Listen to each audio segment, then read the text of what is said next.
Welcome to the Really Know Your Customer podcast with your hosts, Betsy Westhafer and Tony Bodoh.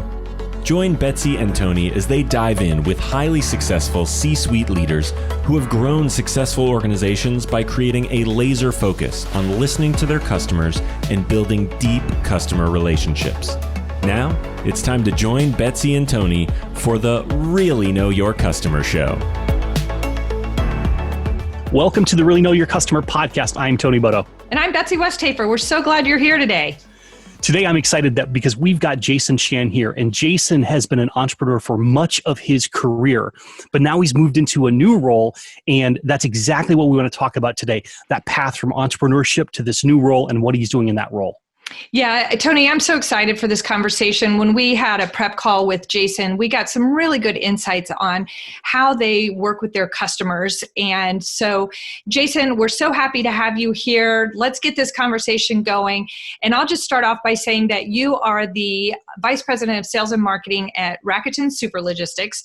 So why don't you kind of walk us through how you got to this point in your career, and then we'll talk a little bit more about the company that you're with.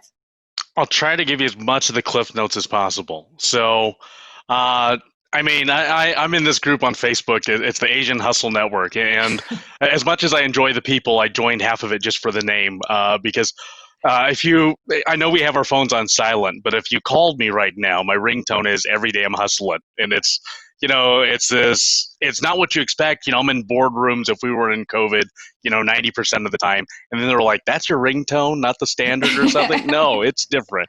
I march to a different drum. And whether the deal's big or small, it's philosophical to me to always be hustling. And it's as simple as, I still pick up, despite the thousands and millions of dollars I've made, I still pick up pennies.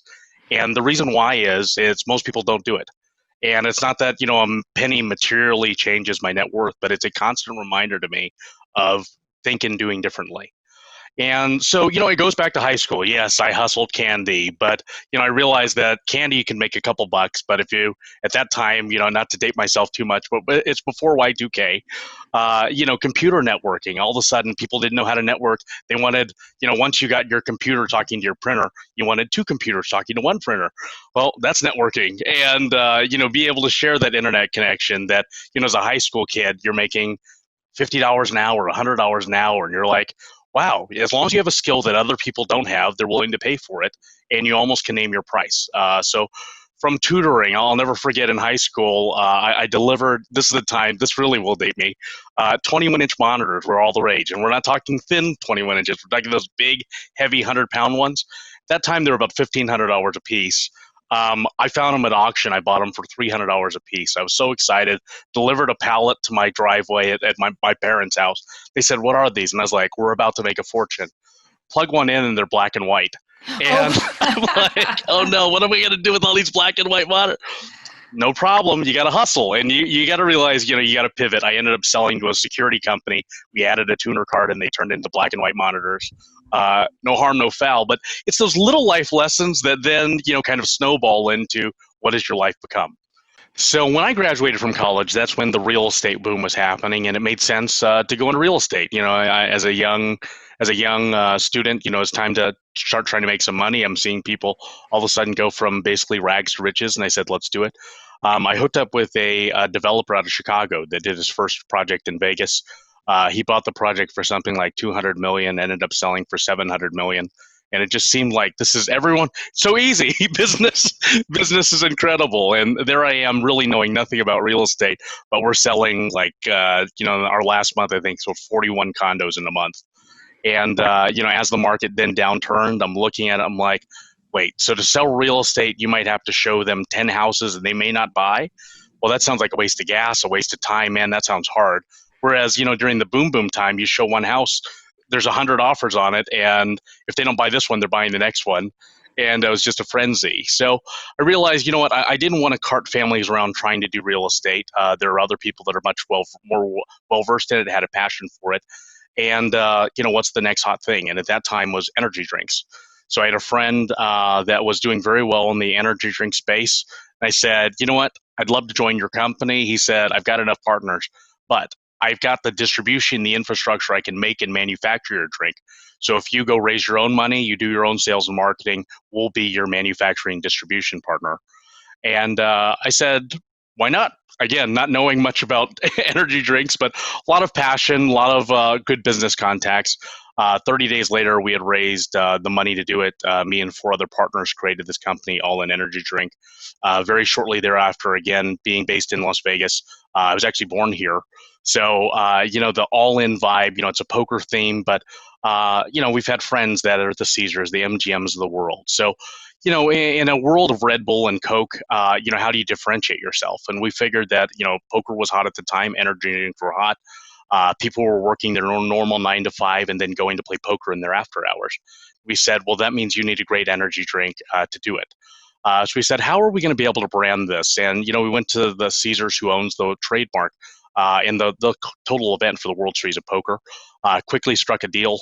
Again, we're not a national brand. We're a homegrown brand at this point. But we told them, we've got great promise. We've got great branding. The drink was amazing, especially, in a world full of caffeine, sugar, et cetera. We had no sugar, at 80 milligrams of caffeine. What's important about that is parents would come to us and say, what if little Timmy drinks 4 of them?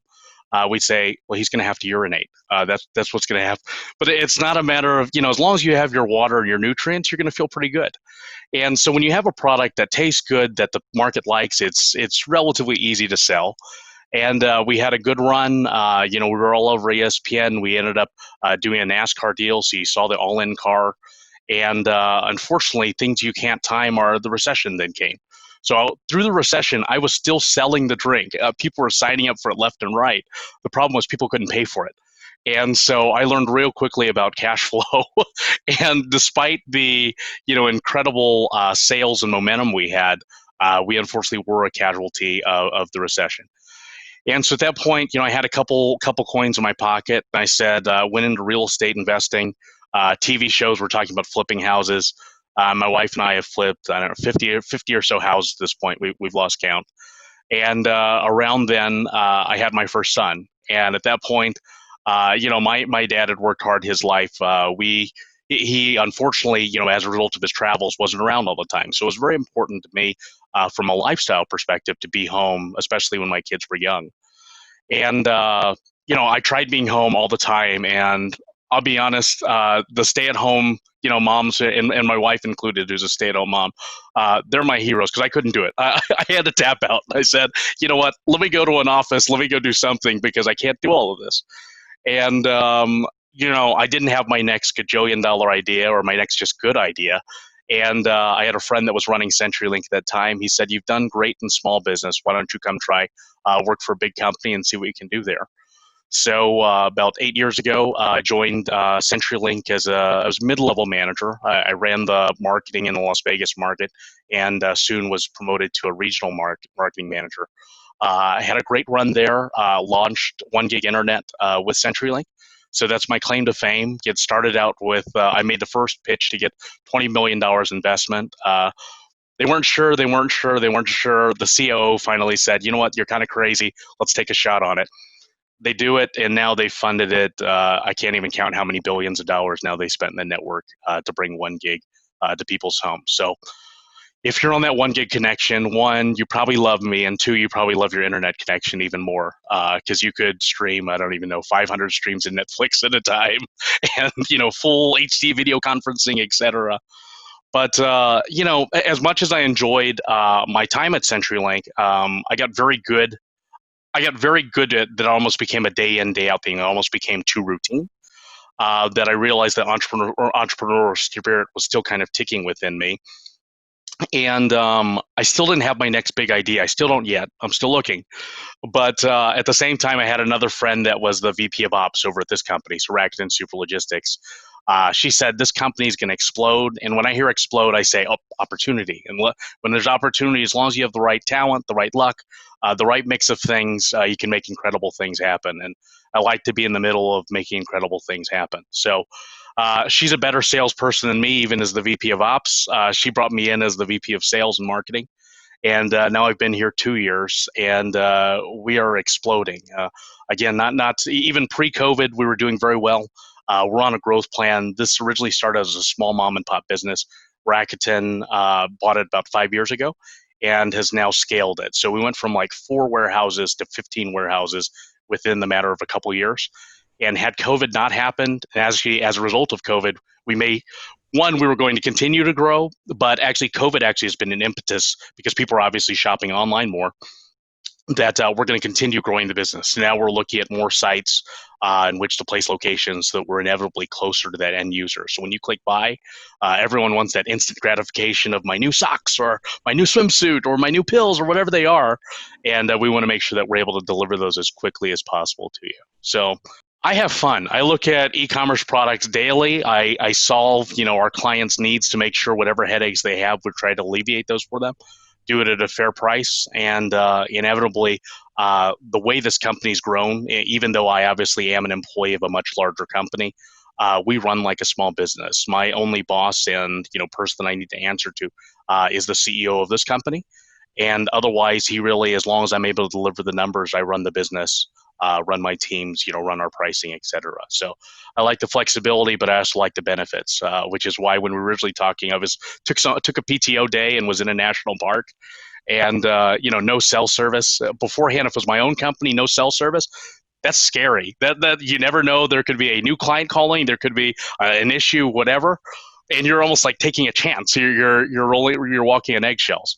Whereas the beauty, again, working in a company, I've got a full team that as soon as my phone goes off, it either rolls over to somebody else or there's a chain of command. I love the spirit of entrepreneurs. I love the business of entrepreneurs. But I made a lifestyle choice that with my young kids, right now I'm in a good spot working for the company. So don't be surprised. And if you've got a great idea and another big opportunity, let's go make it happen. That's great, Jason. What a journey. That's so exciting. And hats off to you for prioritizing your family when you have so many opportunities to go different directions. So I always love to hear even when you got an incredible hustle in your spirit, an entrepreneurial spirit, just making sure you don't lose sight of the family life. It's so good to hear that. Tell us real quickly, just a little bit about Rakuten Super Logistics. They're known as the Amazon of Japan. Is that correct? Yeah, let me start with Rakuten. So Rakuten as a whole probably is more known as that Amazon of Japan, but they're really in 70 businesses. And I'm not just saying interest. I'm saying they actually operate, run, and make these businesses happen. And, in the States, the probably most well-known one is Ebates. That's a cashback site, with millions of users. But even, some of the passive investments we've done, Lyft in ride sharing, our Mickey Mikitani, our CEO, met with Uber, met with Lyft, decided to make a big investment in Lyft, and obviously it's paid off as Lyft has grown.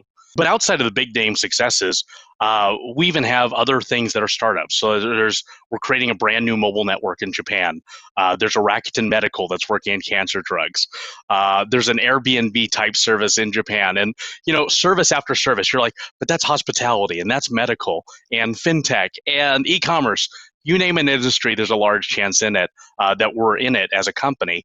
But my business specifically is logistics. And what that means to us is we're in third-party logistics, aka we do the pick, pack, and shipping of e-commerce goods that are shipped across the country. So if you're a merchant selling something that needs to be shipped, we probably should be talking. And the reasons why people choose to do business with us are, one, we obviously have the brand strength. We're not shutting down tomorrow or a few years. We're going to be here today, tomorrow, and long into the future. But two, we need to give credit where credit's due. And Amazon, especially when they introduced Prime, I don't know, is it 5-10 years ago? Everyone all of a sudden got used to 2-day free shipping. And if you were not with Amazon, you're like, how do I do that? If I'm at, Tony's t-shirts.com and I want to ship that out of my garage and I'm based in, let's call it New York, it's going to take me 5 to 8 days to get over to LA. And so there's no way I'm really competing with Amazon. Well, the way that Tony's able to do that is basically by partnering with a company like us, because I've got warehouses in New York, I've got warehouses in Texas, LA, Pennsylvania, you name it, meaning that you ship your goods to me, I'll have them, and as the order comes in through whatever marketplace, whether your own website, through Amazon or any other marketplace, it'll flow into my system, we'll see the order, and we'll ship it on your behalf. And you're using my labor, my resources, my technology, basically to smartly route that order as quickly and as cheaply as possible. And by the way, because I usually ship more than you, I usually have better pricing than you. So we pass along those shipping savings to you. You add in the US-based customer service, the brand strength, the number of locations, and you could probably get a birthday card and a hello from me. And we've got a very, very strong, sales proposition to the market. What I love about this is tying it all the way back to your story as an entrepreneur. Even in high school, you're always looking for what's going to grow next and what's going to take off in that. And so understanding that customer almost sounds like it's something that comes naturally to you. You just pick up on what's there and you see the opportunities and you go for it, which is something we try to do on the show, is to break it down to what are some of those core principles that really you look for when you're moving from company to company or opportunity to opportunity like that. So we've talked to a lot of different CEOs in a lot of different industries. What would you say are maybe three of the top things that you're looking for to really know about your customers? You as an individual, what do you look for to see, is this going to explode? Is this going to take off? Do I want to be part of this? Yeah. One, I buy a lot of product. So I'm a consumer myself. So I know there's good stuff and there's bad stuff, like we all do. And inevitably you try to get better so you don't buy as much junk, because, you look at your last garage sale and you're like, why did I buy all this stuff? And you go, man, they had really good marketing, horrible product. And, part of it is, if you look at me versus 20 years ago, I bought more stuff. So you have, that beauty of hindsight. The second part of it is literally just being in their shoes. I'm always trying to be, not only from an empathetic standpoint, to know what struggles they're going through, but two, if I'm their consumer, if I'm them, if I'm constantly evaluating, as you go around this radius of different roles and positions, what are you portraying? What are they seeing? And, what experience are you trying to deliver inevitably? And do I have the tools in which that'll either alleviate that or help that or whatever? And so, we do discovery like anybody else, but we probably take it to the nth degree in that we're really loving to know, how do you do it now? And if you're happy with what you're doing now, can I do it better? Or is what you're doing really good and can I save you money one way or another? So that, pre-COVID, that meant we'd actually fly to your facility. If you're with a competitor, always happy to love a look at that. But if you're doing it by yourself, we help a lot of people that have gotten into logistics, not by choice. It's because they had to. You're selling a bracelet and all of a sudden it ends up on Ellen and now you're selling $1 million a month. How do you handle that? There's no textbook on that. Again, e-commerce has been around less than 20 years really in any kind of fashion. And so what people do is they go find their friend that's a real estate person. They get a warehouse. They find some software, if they have software at all. They might just be doing it, paper and pen. Yes, we run into that a lot. And, they make the best of it. And, they don't necessarily, usually if you're in that kind of a hustle, you don't go find a logistics professional. You say, mom, dad, friend, whatever. You do what you have to. You hustle. And as a result of that, you probably don't have time, because you're continuing to sell and market your product, to take a step back and say, is this the best way to do it? The beauty I have, again, hindsight, I do this day in and day out. One package, 10,000 packages, or 1 million packages, it's another day to me. And so when we look at it, and I also have the beauty of looking at how other people do it to be able to say, hey, here's the best practice. If you have a special way, if you like to kiss each box, that may mean something to you. But really, once it's then thrown into UPS truck or USPS or anybody, the client doesn't know. So make sure that whatever effort you're putting in and whatever cost you go in is creating a result that's valuable. We do this a lot, even though I'm not in the packaging material business, I'm in the e-commerce consulting business. So, I had one client that used 6 different types of paper to do their box. And I didn't even know there were that many types of paper, but now I know silk paper, crinkle paper, wrapping paper, craft paper, etc. And they were doing all of these things because they felt it was such a personalized touch. And I suggested to them, no other client is doing this. So you're either the most genius to have gone with the most special packaging ever, or you're wasting your time and money. And the way you should find that out is literally talk to the customers, see if they talk about it. Is Instagram giving you extra props because of this amazing packaging experience? And we look through it, and it takes 10 seconds. And the beauty of social media is it's not quite instant, but it's pretty dang close to instant gratification, either instant gratification or instant negative feedback on what you're doing. And as we scrolled through that, we realized no one's talking about your packaging; they're talking about a great product.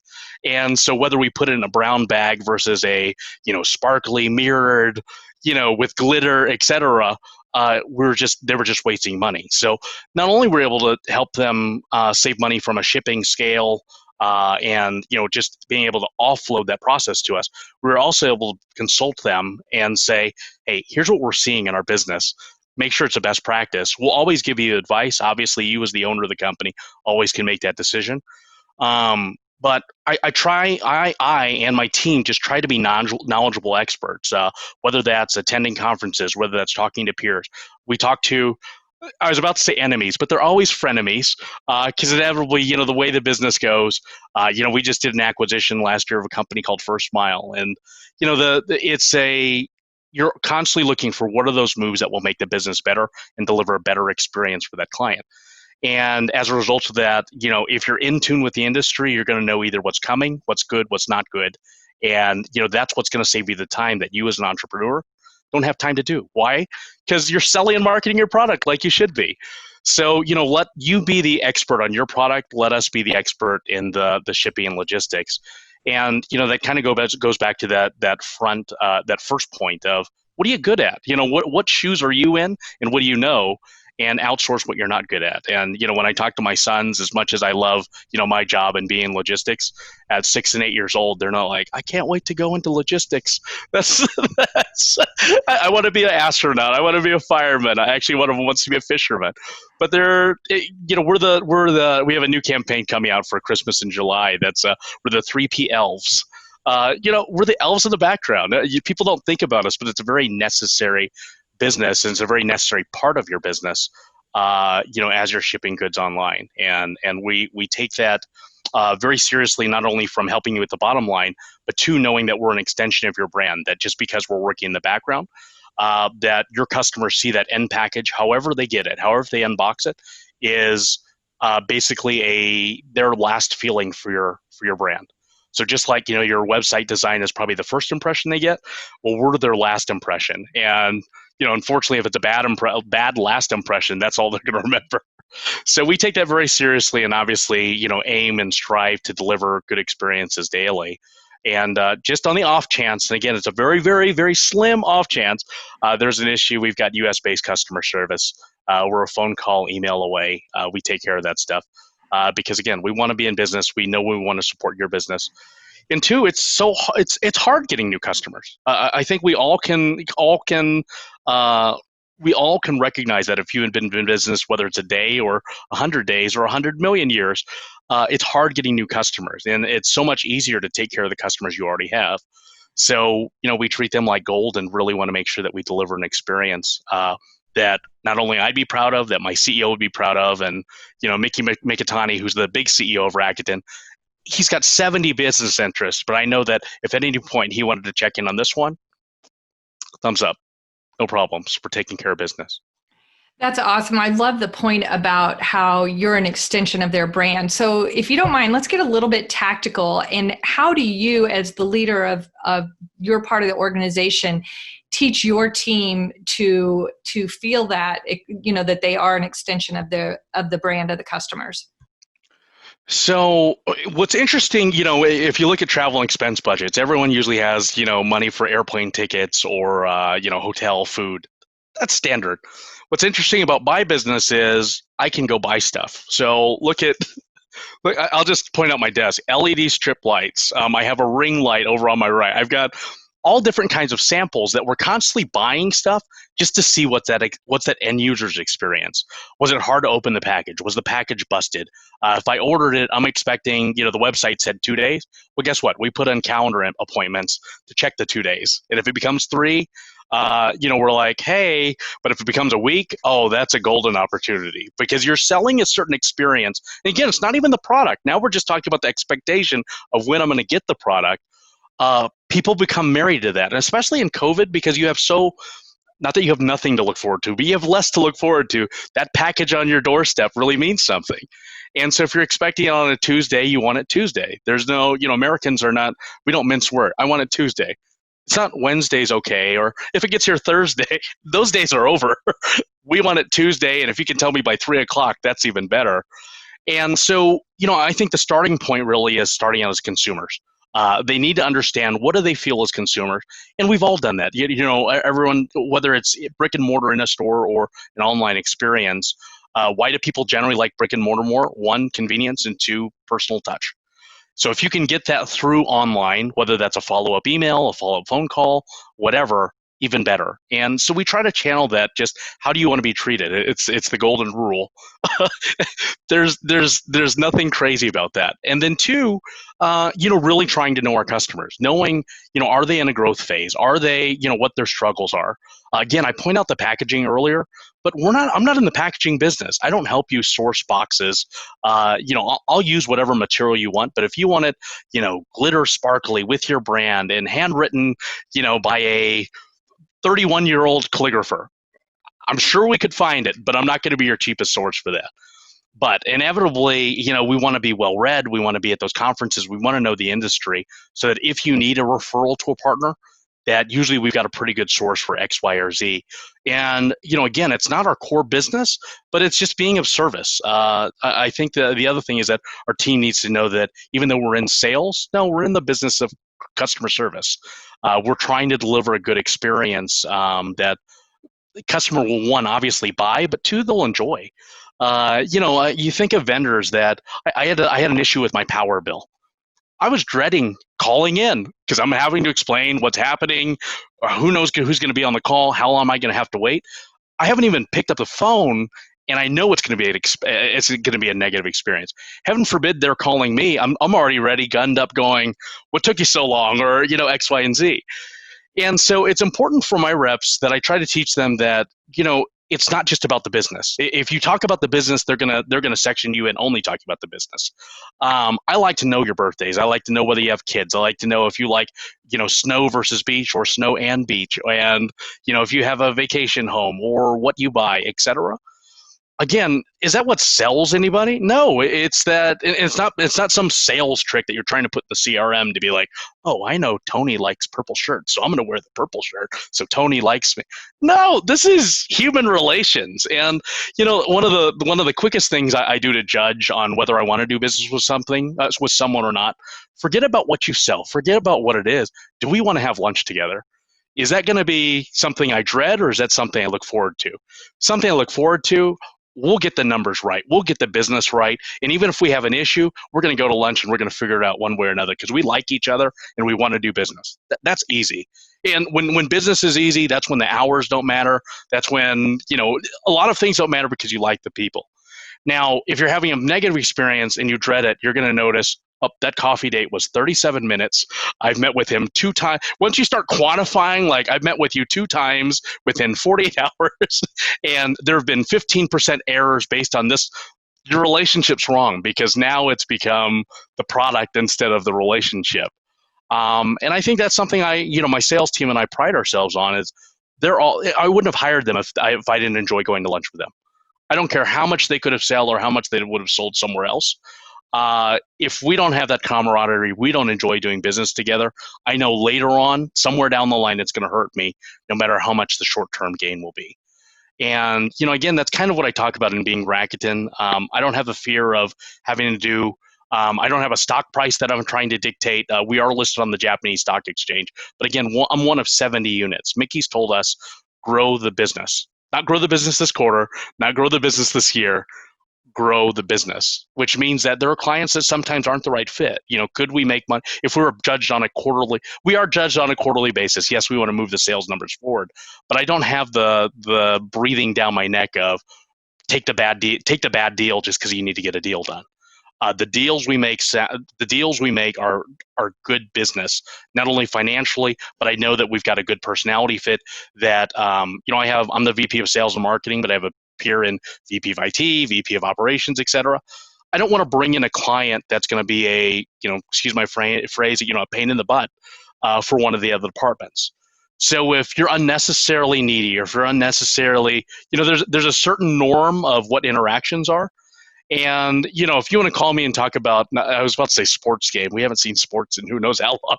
But if you want to talk about the weather, that's fine. You're a friendly person. But if you're like red versus blue, and I'm like blue, and then you call me again, red versus blue, I'm like, this is annoying. This just isn't going to work out. And, you get that feeling, and part of it is I've got a pretty experienced sales team that really sees their goal as, I think when you ask them what their job is, they're going to say, even though they're technically a sales account executive, they're an e-commerce consultant, and they really take to heart that word consultant because they're consulting people on a solution for whatever their issues are. And it's always funny because, they always fight me on the title. I'm like, I just have to fit it in the system. Can I call you this? And they're like, no, I'd like the business card to say e-commerce consultant. And, if you look at their cards, that's what it says. And they're like, what you'll notice about it, it doesn't say fulfillment. It doesn't say shipping. It doesn't say logistics. It's about e-commerce. Because if we understand your business, we can find out, one, where we can plug ourselves in, and two, if there might be a software partner, there might be, some other partner that might be able to aid you. And we just kind of like to be that one-stop shop. Come to us. We're knowledgeable. We have expertise. We have the facilities. We have, technology, et cetera, to make sure that we're going to be able to take care of you. And I think that's the confidence that, one, we're able to give our confidence, and two, it's the confidence that my team has when they talk to everyone. We know that if it's the right solution, when we go to sell, we're going to get the deal. And, our close rate is incredible. It's only improved with COVID, but pre-COVID, we are an amazing sales team. And the other thing, when I talk about going to lunch, we're talking about that when COVID's over, I'm ready to go to Disneyland. Forget about lunch. Let's take the whole team, a bunch of middle-aged people that are probably hurting ourselves and complaining about being tired and hot and what. We're going to go do it. We're going to eat the Mickey ears and get the balloons and all that. Why? Creates a memory. The same thing you want to do with your family. Is what we do. You often spend more time with your coworkers than your family. So why wouldn't you want to enjoy that time to treat them as well as your family, et cetera? And that experience altogether, time and time again has worked throughout my career, whether, real estate to energy drinks to e-commerce now. Forget about the vertical. This is people. And as long as you're enjoying what you're doing, you offer a good product, it's easy to be successful. It's interesting because one of the things I'm hearing you say, Jason, is, and you didn't say this specifically, but I'm kind of putting words in your mouth here. It seems like shipping has gone from just being another vendor in the whole chain of events, if you will, to right now you're a very strategic partner. And I had to laugh there because you're talking earlier about how people want their packages, this particular on Tuesday, at 3 p.m. One of the companies I used to work with, one of my clients, they had a strategic partner that was in the flower business. Like it wasn't this company, but like 1-800-Flowers, that type of delivery service. Yeah. And when on Valentine's Day or Mother's Day, the flowers weren't delivered that day, but the next day, they could not understand why the customers were so angry. And so it was one of those things where we evaluate a lot of strategic relationships at that point, but it wasn't like today. I mean, that was 5 years ago. Today, literally anything e-commerce needs that level of strategic relationship where it's like, if we're going to promise Tuesday, it is there Tuesday. It can't be there, Wednesday, maybe Monday, but if I'm expecting it Tuesday and it rains on Monday and my package is destroyed, so you've got to meet that expectation. So it's fascinating to me to see how the industry has really shifted. On top of that, the culture you guys have there about being that brand extension. I mean, you've got hundreds or thousands of clients that you're working with, and you've got to be the brand extension for all of them. So that's got to take quite the effort to know exactly what to do there and to have that level of caring amongst the employees that they really want to be that part of the brand. So give us a little bit more insight with that if you could. Yeah, the beauty of it is although I'm the one with the microphone and speaking here, it's not me. So I'm not having to handle all those millions of packages, thank goodness. So we've got an army. We've got an East Coast team and the West Coast team that handle us basically full business hours, whether you're on either coast. And it's work. It's hard work. If everything was cost, we could outsource to the Philippines, India, wherever, and it would be much cheaper. But to have the level of care, the camaraderie, and as much as we're really testing ourselves with remote work because typically, those type of call center response teams, we're always together, and it's not just some hourly job to just come into. We actually salary those positions their bonus positions, and that's an extension not only from our management offices to our mid-staff all the way down to the warehouses. We really try not to use temp labor outside of holiday. Holiday, you've got that flex, but the rest of the time, Rakuten stands behind our employees. We want to have that network and that camaraderie. Why? There's a specialty you get to it. Once it's what is it, the 10,000 hour rule? Well, it's true. The more you do something, you get better at it. You know how to handle a certain product. You know how to deal with the client. Again, being in the shoes of the consumer or the client in this case, calling up and not knowing who you're talking to each time and feeling like how you're having to re-explain yourself, that's frustrating. Whereas if you're calling, hey, Tony, hey, that issue from Tuesday, are we okay? Yes. And then you're like, those are I always think of kind of like green lights, green light, green light, green light. And it's not to say that you won't run into a red light or a yellow light, but the more green lights in a row you have, the more ramp you have and trust you have in that relationship, the more the little hiccups just don't matter. Whereas, if I have no rapport with you, then all of a sudden everything's going to be a 911 fire, and that's frustrating. So part of the reason why we're able to do this and have that level of care is literally bodies. I was taught in business school that you can pay 5 people to do 5 jobs, or if you want to save money, you can do 3 people to do 5 jobs. And I think that Rakuten actually is pretty good at doing almost 5, if not 6 people to do the jobs, because we want to do it right. And Rakuten, I think altogether is just over 20 years old. Mickey is very big on the client aspect and not so much the finance. We've learned that the finances come as long as you deliver a good product and good experience. So that's where we're focused on. I think you actually asked me 2 questions in it. I muddied myself up. So if you could prompt me real quick. Actually, I'm not even sure where the questions went to now. You covered a lot of the ground, so we're good there, I think. No worries. Yeah, it's all good. I mean, I'm actually fascinated with where we're going with this right now, because what people don't often think about is that back end. It's the company culture, the individuals, and knowing the customer means you've got to pass all that information on. It can't just be sitting in the sales department, right? You've got to pass it on to the teams that actually do the work. As you said, they're in the warehouses around the country. So I think you covered that pretty well. I like where you went with that. Awesome. I remember the other question now. I just needed a second. You were talking about a commodity. So shipping is a commodity. Anyone can go to a UPS store and ship something. For all intents and purposes. And it's not that we're necessarily so much faster. We're faster, especially on big volume, than you probably are. I've got conveyor belts, et cetera, and scalable labor that you may not have. But probably my goal in the process is trying to make us as little of a commodity as possible in what could be very much a commodity. Which is why I stress so much not only the customer service that we have that's US-based, as well as my sales team, the relationships you have there. As much as it's funny, me as a consumer versus me as a salesperson are different. So again, the power company, if they had a chat button, they don't. I wish they did. They did. I'd rather be hands off and not have to confront with someone. Yet I know in the business world, when you want big business to happen, it's done like this. I've got to see the whites in your eyes. I got to pick up the phone. I've got to have a feeling for you, because if it's just over chat and email, the technology has progressed so much that for all I know, you're on a hill of mud, in the middle of nowhere. And, that's why local, as amazing as technology is to be able to connect us all across the world, there's still such value in building that relationship, no matter where you are. It's not saying that you have to be side by side, because a lot of our clients actually are based in different countries. But that also means that, my staff, even though we're all based in the U.S., is a global staff. What does that mean? We speak multiple languages. 2, we also are willing to accommodate you on your time frame. So I've taken 3 a.m. calls, and the other companies don't. Well, great. That's the difference. So we're willing to take that extra step. We're willing to understand the cultural differences. If it's Kwanzaa, Chinese New Year, you name it, we are celebrating it, because we try to celebrate everything. We're in sales. I've got the gong. I literally have a gong over here. But, there's turn on the news and you can hear a negative story.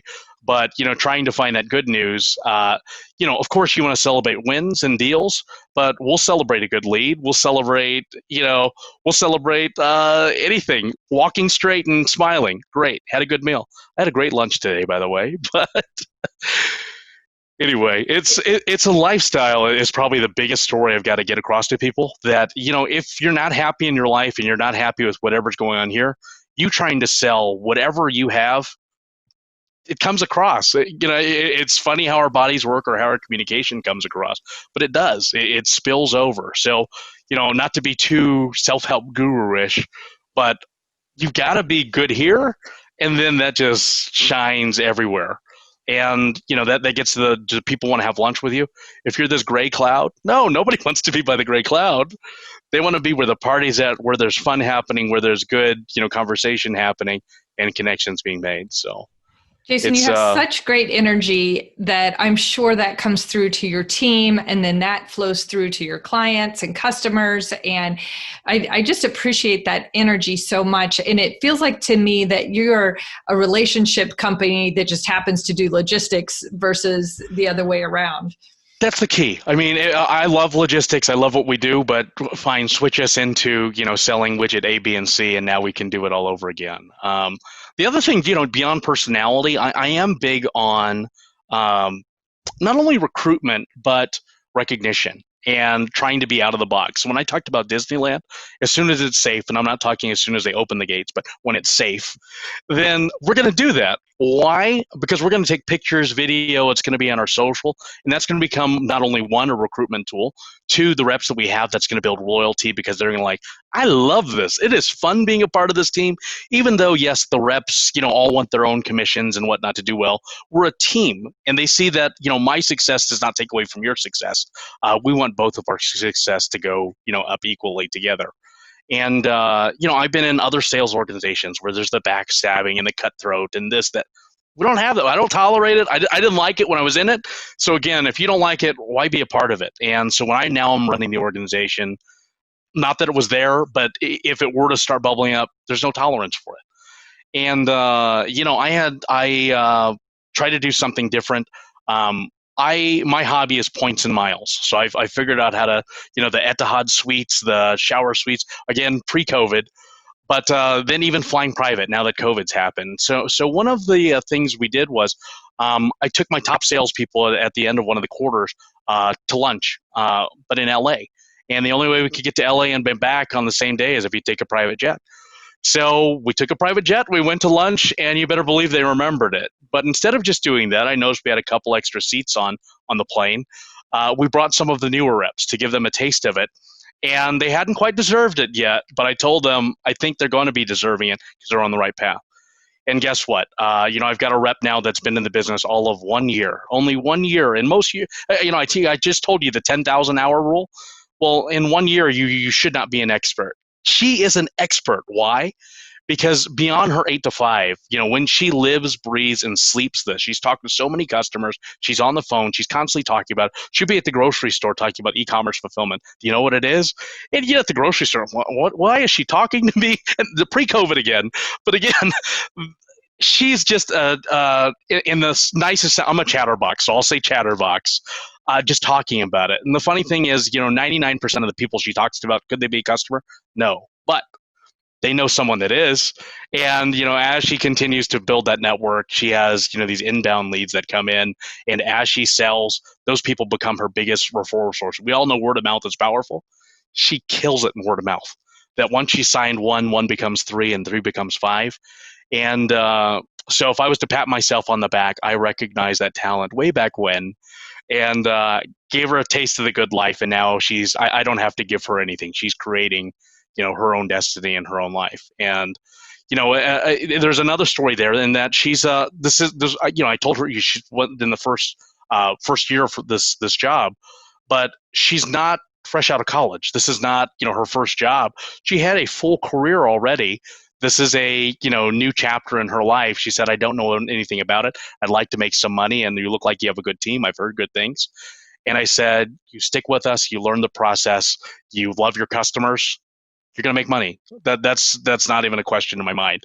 But will you stick to the process and do it? And it sounds, again, in that self-help guru, all these sales, especially the 100% commission, hard sell kind of thing.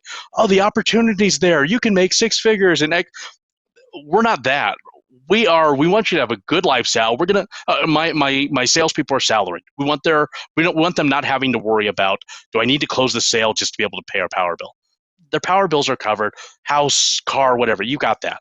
Now, go create an amazing experience for a client, help grow the company, and we'll continue to take care of you. And I mean, it sounds so simple, and it really is that simple, because this isn't just something we print on a poster.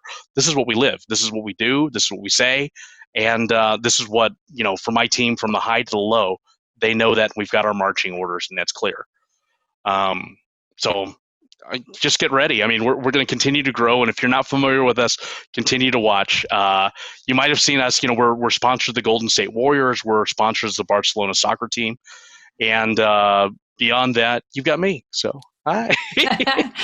Jason, oh my gosh, this is so great. And I love the commitment to your people. I mean, that just speaks volumes about how business should be done. And I had a client say to me the other day, he said, a lot of people think it's customers first, employees second. And he said, I think it's the other way around. If your employees are good, your customers are going to be good.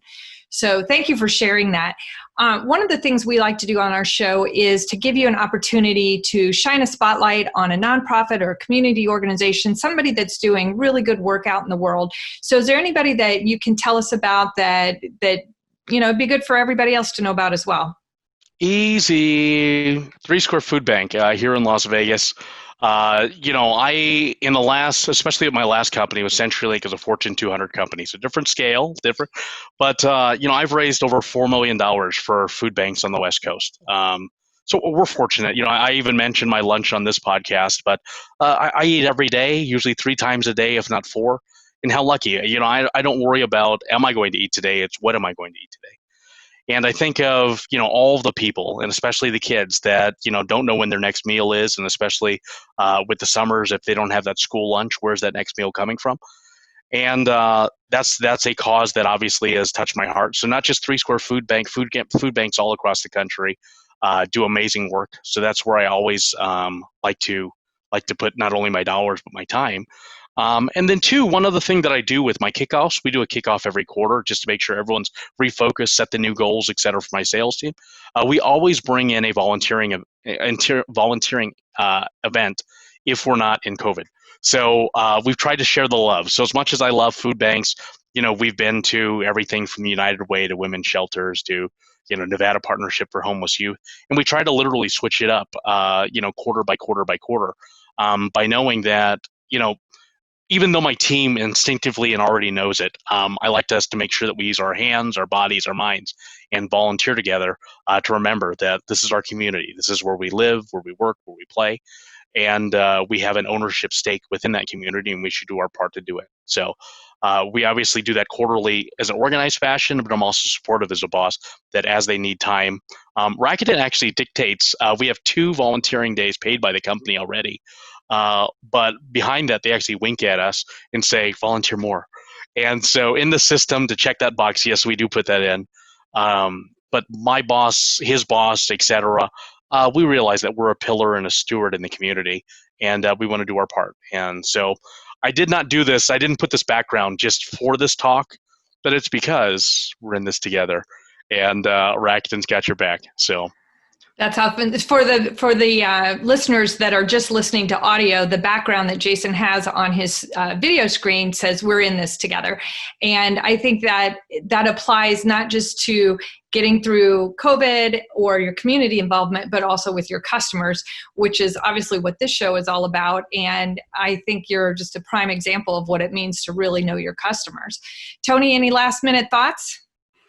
No, I've been blown away by everything you've shared, Jason. I absolutely love this, and I know in the wrap up, I'm going to have some takeaways that I want to share at that point. But Jason, thank you so much for being on the show. Cool, I appreciate it. Thank you so much for the opportunity. Jason, what's the best way for our listeners to get hold of you?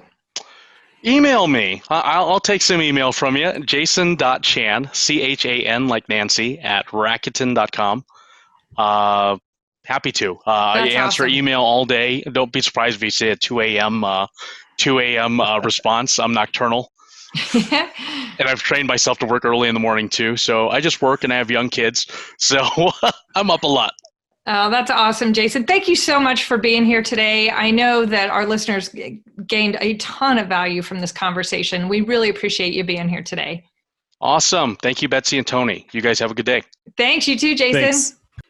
I absolutely love this episode, Betsy, because what Jason very clearly points out by example in his career is how important it is to really know the customer from the days he was, in high school and selling candy to everything he's done since and where he is today. I mean, I don't think there could be a better fit. And as he's talking, I'm remembering these things like, well, I used to cut lawns when I was in high school, grade school actually, and did this and that and the other thing. And I'm like, yeah, that entrepreneurial spirit moves with you. And at that level, yes, he's the VP of sales and marketing right now, but he runs that as his organization. And he really has that level of that C-level perspective that we often look for in this show. Right. Yeah, exactly. And his passion around the customer just comes through so clearly. And, and I can't imagine anything stopping him from giving his team carte blanche to do whatever it takes for the customers. And I just think that's such an awesome thing to bring as a leader of a sales and marketing organization.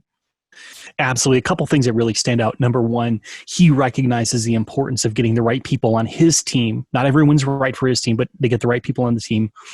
They pay them so they don't have anything to worry about by doing the salary. That is very interesting from my perspective. And then the other piece that I thought was really interesting is that he acknowledged that there are customers that are not the right customers. We've heard that in a couple of our other shows, but I love when people bring that up because it's this recognition that the customer is not always right. And that's the importance, one of the reasons you have to really know your customers. Yeah. And, we had a previous conversation with some colleagues of ours, and we were talking about how the ideal customer is really the one that you can help succeed. And I love that sentiment, like not everybody, we're not going to be able to make everybody succeed. So let's focus on those that we can. And I just think this was such a high energy, awesome conversation. And I can't wait. I hope we get some feedback from our listeners on what their takeaways were on this episode. So speaking of that, if you are enjoying our show, we would greatly appreciate your review on whatever podcast platform you listen to us on. And thanks again for being here. We so appreciate our loyal listeners. Hope you're getting a lot of value from tuning in each week to the Really Know Your Customer show. And we will see you next time.